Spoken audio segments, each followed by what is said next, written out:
Bismillahirrahmanirrahim. Assalamu alaikum everybody watching me. I am Dr. Sheikh Rasheed from Pakistan, working as neurologist. Here we see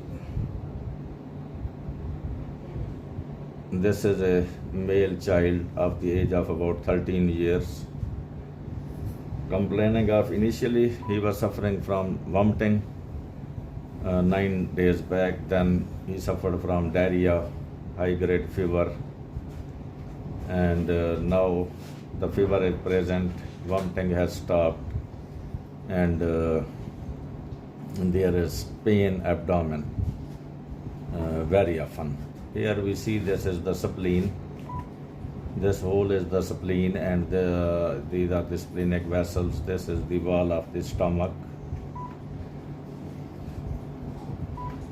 Now we see here, this is the left lobe of liver, this is the pylorus, and here we see this is the pancreas, tail, body and head and uncus, SMA, splenic vein, portal vein, aorta, and IVC.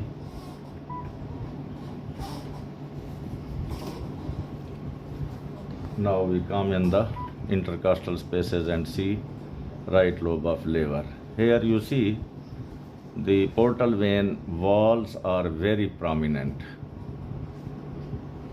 Now we see clearly the walls of the portal veins are prominent, making a starry sky appearance. We decrease the gain, still we see these white lines and dots are there.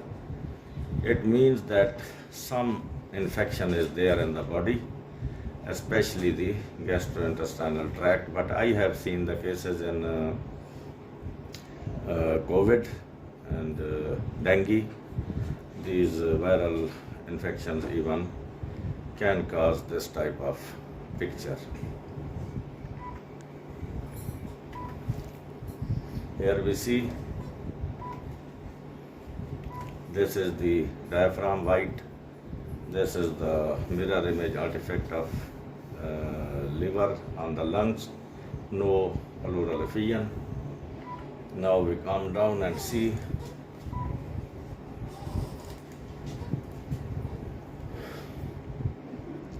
here we see there is no definite free fluid as we come to the pelvic area, dependent area near the bladder. There is no free fluid.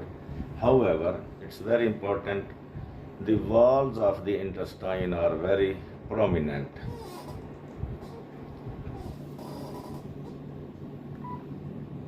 These prominent walls are suggestive of some fluid in the peritoneal cavity here, which is thick and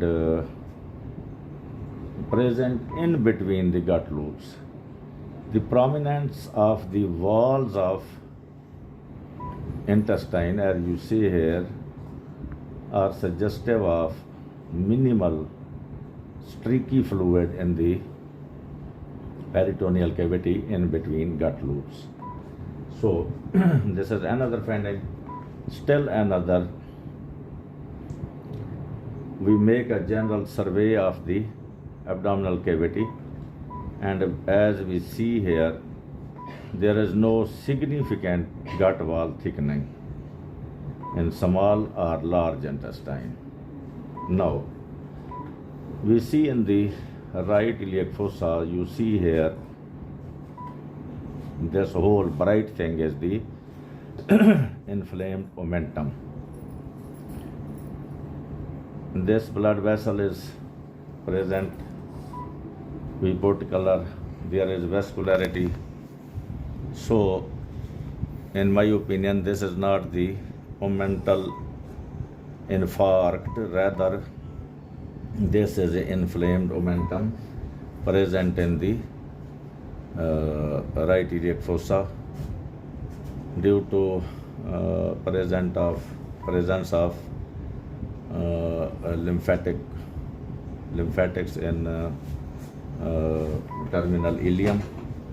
The inflammatory reaction is here more in the right iliac fossa, but we should see for the appendix there is no inflamed appendix. Now we concentrate on the lymph nodes.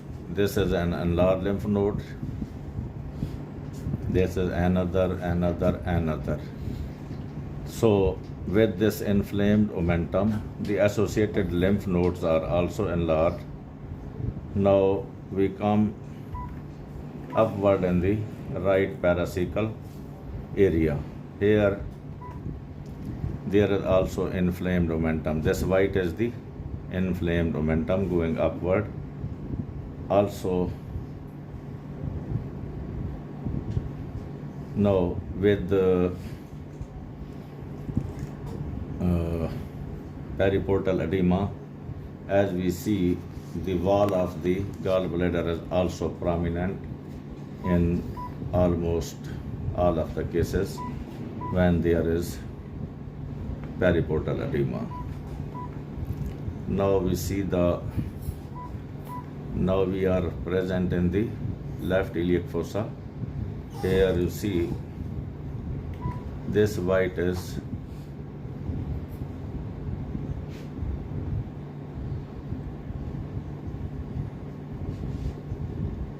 mesentery.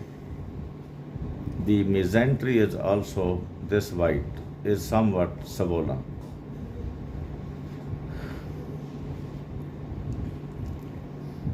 These are the slightly enlarged lymph nodes along the superior mesenteric artery, again stomach.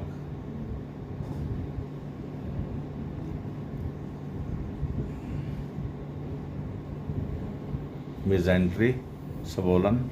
This white is the mesentery. So there is mild periportal edema along with prominence of gallbladder wall and prominent gut loops, most likely due to fluid present in between the gut loops, inflamed swollen mesentery, inflamed omentum in right iliac fossa, inflamed omentum along the ascending colon, and